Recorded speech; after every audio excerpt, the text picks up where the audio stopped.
Hello everyone and welcome to another video. My track guide for the BMW M2 CSR going around Summit Point, the Jefferson layout. Let's get into it.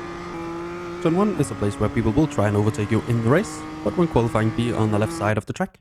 Once I start to lose the wall here on the left, I start to brake, and I aim for about 90% brake pressure, trailing that off all the way to the top of the corner, getting as close as we can to the inside curb without hitting it.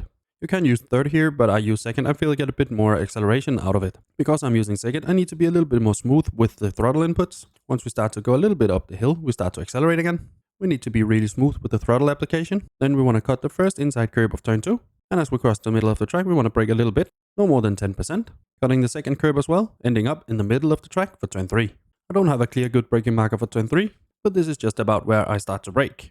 Here I aim for about 50% brake pressure, and we are trailing that off all the way to the top of the corner. Here I prefer to stay close to the inside curb. Just before the corner turns a little bit more, we start to accelerate again. And we are easing in the throttle, short shifting as well into third, making sure we're not going wider than the middle of the track. Then it's all about balance and making sure you stay close to the inside curb at turn 4 as well. Stay as far to the right side of the track as you dare. I brake once I lose the tree here on the left. I aim for about 80% brake pressure, trailing that off all the way to the inside curb. I prefer to not hit the curb, as I feel that makes the car quite unstable. Once we get to the inside curb, we want to slowly start to apply the throttle again. It's really easy to hit the traction control here and lose momentum. Make sure you don't go onto the grass because that will spin the car. If you get a bad exit out of turn 5, people will try and overtake you into turn 6. But when qualifying, we want to be as far right as possible. For turn 6, my braking marker is the end of the curb here on the right. I aim for about 70% brake pressure, and we're easing off the pressure all the way to the top of the little hill before turn 7.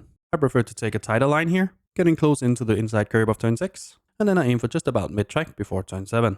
As we get to the top of the hill, we want to have the car turn, and we want to start to accelerate again. And of course, we want to get as close as we can to the inside curb, and we want to be smooth with the throttle, because it's really easy to spin the car. And of course, we use all of the room we need on the outside. That's my lap around Jefferson Circuit in the BMW M2, of a time of 51.1 seconds. I have more track guides for the BMW M2 linked down below. Hopefully you found this one useful. If you did, leave a like down below, consider subscribing as well. And now for the uninterrupted hot laps.